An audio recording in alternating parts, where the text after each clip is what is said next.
Oh, magandang hapon at maulang hapon sa inyong lahat. Ang ating pag-uusapan ngayon ay tungkol sa nangyari sa West Philippine Sea na kung saan yung ating mga resupply ay inagaw. Yung isa nga binangga. Tapos yung ating mga sundalo ay sinampa nila para kunin yung kung ano man ang pwedeng kunin. Ano yun? Tawag dito ng hold up. Hold upper pala ito mga ito eh. Oo. Yung sistema ginawa nila yun, ang tawag doon, ano yun, akyat barko. Sa atin dito sa Luzon. Tawag yan, akyat bahay. Sa kanila, akyat barko. Pagkatapos nanguha ng kung ano-ano doon, kung ano-ano ginawa sa mga naabutan nilang mga sundalo doon, nagawa nila ng cellphone, nagawa nila ng baril. Ano yan? Tawag yan eh. Hold upper na yan eh. Oo, hold up na yan. Hold up na. Ang tawag yan, perata. Maraming tawag yan, perata, hold upper. Ayan, yung mga katawagan ng mga checkong yan sa kanilang pwede mo sabihin. Oo. Perata. Yan guys, gawa ng perata. At terorista, yun, pwede din. So, ang daming ang pwedeng ibansag sa mga yan eh. Perata, hold upper, terorista. Yan ang pwede natin maibansag sa kanila. Ngayon, marahil nag-isip tayo, bakit nila nagawa yan? Alam nyo, isa lang ang idea ko eh. Yung mga yan kasi, nasa dagat yan, sa barko nila. Marahil hindi sila makatawag sa kanilang pamilya at wala siguro silang communication. Biro mo, pagising nila, dagat. Pag dungaw nila, abutin sila ng gabi, umaga, nasa dagat sila. So, wala nakikitang ano yan, tao. Kaya sa tingin ko, nasiraan na ng bait. Yan ang pagkakaintindi ko dyan eh. Ikaw pa naman, lagising siya, umaga, dagat, gabi, dagat, hapon. Pagising mo, puro dagat eh. Walang tao. Malamang yan, siraan na ng bait. Kaya nagkaganyan yan. Kaya kung ano na maisip, ginagawa nila dahil nga sa ganyan. Tapos sinasabi nila, taga pangmayapa. Taga-gulo kayo, hindi naman taga-pamayapa eh. Sabi niya yung iba, dapat na kinakausap. Hindi mo na makakausap yan, siraan na ng bayat eh. Kumbaga, sabi nga ng iba eh, masama lang sabihin dito sa social media eh. Pero talaga, siraan na ng bayat yan, kaya nagkaganyan yan. Siguro eh, ikaw mo naman eh, umaga, dagat, hapon, dagat, gabi, dagat. Pag hindi umaga, dagat na naman. Wala na, siraan na ng bike yan. Kaya ganyan nagkaganyan yan. Pangalawa, gumawa sila ng sarili ng batas. Pansinin natin, gumawa sila ng batas na huhulihin namin ang pumasok sa aming teritoryo. Ayan, huhuli na daw nila. At yan ay pinatupad nila. Mapapansin mo rito, mga kababayan natin, gumawa sila ng sarili ng batas. Yung batas na gusto nila, sundin. Karagatan yan. Ang dami mong tatamaan, ang dami nilang tinamaan dyan ng bansa. Pilipinas, Cambodia, yung Vietnam, Malaysia, Singapore. Ang dami nilang tinamaan na bansa sa kanilang tinatawag na 9-9. Yung gawa-gawa nilang boundary. Yan. Ngayon, gusto nila sundin nyo kasi yun daw batas nila. Pero yung batas ng mundo na tinatawag natin na batas sa karagatan, yung tinatawag na kanya-kanya kayong boundary. So yun ang naging problema, hindi nila sinusunod yun. Ang gusto nila, sundin yung kanila. Pero yung batas ng mundo, na matagal ng batas ng mundo yan, ng United Nations, hindi ayaw nila sundin. Gusto nila sundin yung kanilang gawa. Kaya gusto nila buong Asia sumunod doon. Ito po yung naging problema ng mga yan. Kaya marahil ay kaya ito kung ano itong ginagawa nila, utos yan ng kanilang gobyerno eh. May sarili kasi silang gobyerno. Kumbaga, may sariling mundo yung mga yan eh.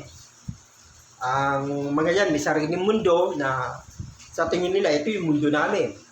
Eh dapat dito sa mga to eh, ipadala sa Mars, sa ibang planeta, dahil para gumawa sila doon, sarili nilang pamahalaan. Diba? Kasi ayaw nilang magpasakop sa batas ng daigdig.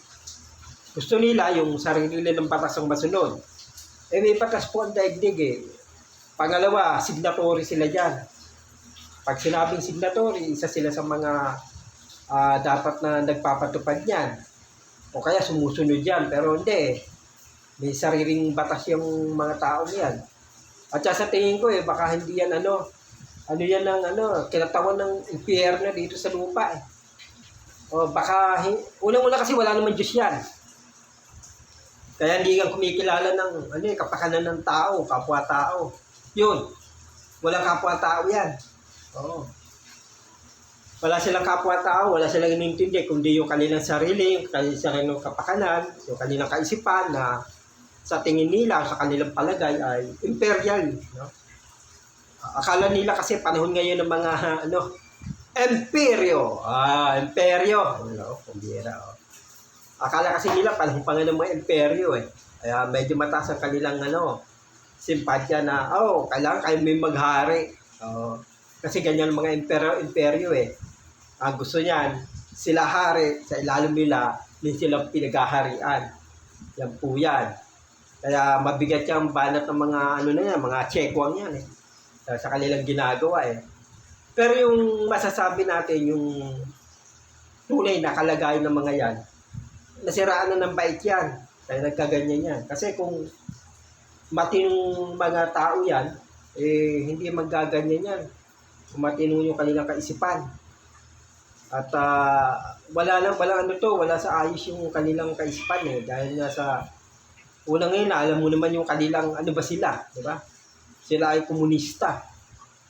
Yan ang problema sa mga bansang komunista eh. Alam kapwa-tao yan eh. Ang kanilang iniisip, yung kanilang sarili lamang. Kung paano kami. Puro ganun yan, puro pakabig. Puro kabig yan. Ang gusto nila masunod, yung kanilang kagustuhan, yung kanilang gusto. Ayan yan. Pero mo, napansin nyo yung yung nag-drop yung ating aeroplano, baksak nung tawag doon, mga relief. Nakita nila, siguro natuwa. Pinunta na yan, palaagaw to. Palaagaw to Kumbira, wala sa amin ito So, kapag agawan, feeling siguro nila, palaagaw to, ayos to di ba? Parang mga batang ugali ng agaw, pagkatapos mag-agaw. Pagkata na ito tinapon, pambira. Siguro sabi na local. Gusto nila original. Siguro gusto nila gawa sa kanila. Siguro kung bibili ka, eto, papakain namin doon. Siguro hindi mga agaw yan. Gawa sa kanila Kita, local. Alam nyo, sistema ng mga ganyan. Yan? Talaga nasiraan ng bait. Matindi ng tama sa isip. Yung kanilang kaisipan, basta sa kanila, kami masusunod. Yun yan Wala silang pakialam sa batas ng mundo. Ang inintindi niya, batas nila. Kaya, ba ang dapat na solusyon dyan? Dapat yan turuan ng leksyon. Pero alam nyo ba, kung tayo magtuturo ng lesson dyan sa mga yan, matututo yan Pero, mahirap tayong umaksyon. Kasi may mga bansa na nasa likod natin na nagbibigay sa atin ng payo. Mabuti pa tayo napapayuhan Kasi alam nyo, kung talagang upakan sila ng mga Pilipino, talagang upakan sila doon. Makapagsuntukan doon, hulog na lang sa dagat yung mga yan, di ba? Pero nakita nyo yung paano ang disiplinado. Ito, saludo tayo sa mga sundalong Pilipino. Disiplinado. Ayan, mga sir. Disiplinado ang mga Pilipinong sundalo. Hindi kagaya ng mga sundalo, mga incheck. Wala pong disiplina yan. Kasi hindi naman tinuruan ng disiplina yan sa bansa nila. Kasi ang komunist, wala naman disiplina Wala silang tinuturo disiplin. Army discipline. Oh, wala yan. Wala silang disiplina. Kita mo, kung talagang may disiplina yan, sana marunong makipagkapwa-tao yan. Wala eh. Pati yung kanilang, basta lahat yan, mga yan. Walang disiplina yan. Hindi uso sa kanila disiplina kasi komunista nga. Walang disiplina sa komunista eh. Para sa kanila, sila masusunod, sila hari. Basta gusto namin, ganun yan. Hoy, huwag ka maingay dyan. Kaya ganun yan. Wala pong disiplina. So, wala pong national discipline. Ang tinatawag na national discipline, wala yan sa kanila. Kasi hindi man talaga sila nadidisiplina. Kaya nga mga ganyan ugali eh, di ba? Kita mo kahit yung mga mamamayan nila, wala rin disiplina. Kulang sa disiplina yan. Hindi nila alam yung yung tinatawag na discipline. Pakipagkapwa-tao. Ayan, wala sila niyan. Wala silang ugali na disiplina. Wala, hindi nila alam yan. At yan ang lamang natin. Tayo mga Pilipino, disiplinado. Mga sundalo natin, nakikinig sa disiplina. Pero itong mga to, walang disiplina yan. Kaya ganyan mga ugali niyan. Lazaro Angelito. Please subscribe my YouTube channel. Magandang umaga.